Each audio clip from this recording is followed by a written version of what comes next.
రాబోయే సందమామ మా కడుప బాధగినుమా మడతలో కిడ. మొన్నటి వరకు ఇలా పాడుకోవడమే పని అయిపోయింది పీకే ఫ్యాన్స్ అండ్ నా పరిస్థితి కూడా. పీకే తన రేంజ్కి తగ్గ కల్ట్ మూవీ ఎప్పుడు తీస్తారో అని పీకే ఫ్యాన్స్, తొందరగా నా డివైస్ రిపేర్ అయితే మళ్ళీ వీడియోస్ చేయడం స్టార్ట్ చేయొచ్చని నేను.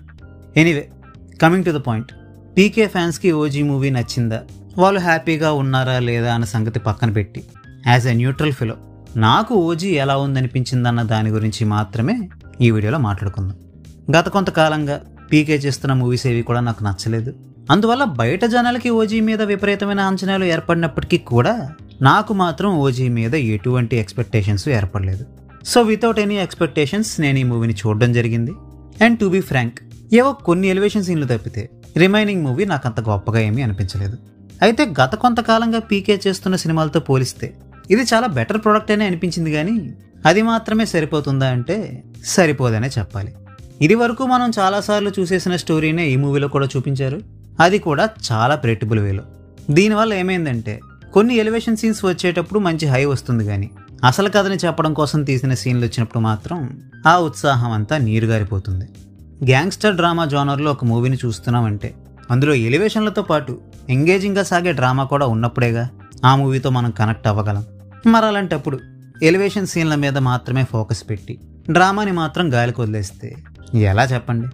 హీరో ఒక మిషన్ కోసం వెళ్తున్నాడు, హీరో పలానా ప్రాబ్లమ్ని ఫేస్ చేస్తున్నాడు అని చూపిస్తున్నప్పుడు హీరో ఆ ప్రాబ్లమ్స్ నుంచి బయటపడాలి, తను చేపట్టిన మిషన్ని పూర్తి చేయాలి అని మనకు కూడా అనిపించాలి కదా.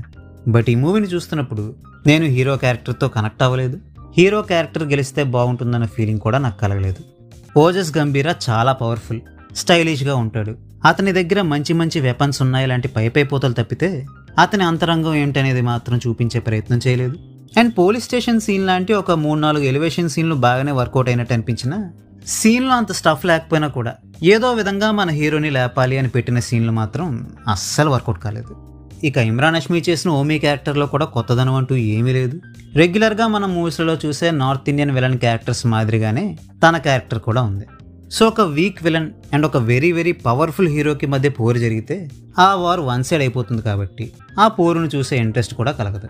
అన్నట్టు నేను చాలా లేట్గా రివ్యూ పెడుతున్నా కాబట్టి ఈ పాటికే ఓజీతో సాహోకున్న కనెక్షన్ గురించి అందరికీ రివీల్ అయిపోయి ఉంటుంది.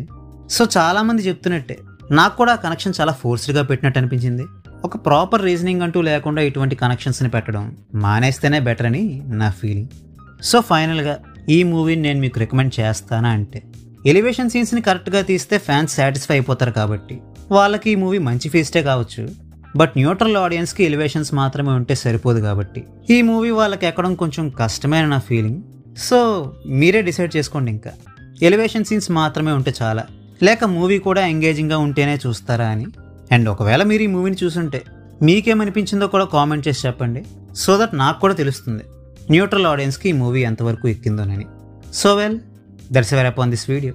ఈ వీడియో మీకు నచ్చితే వీడియోని లైక్ చేయండి, మరిన్ని వీడియోస్ కోసం ఛానల్కి సబ్స్క్రైబ్ చేసుకోండి. We will meet you next video. Thanks for watching.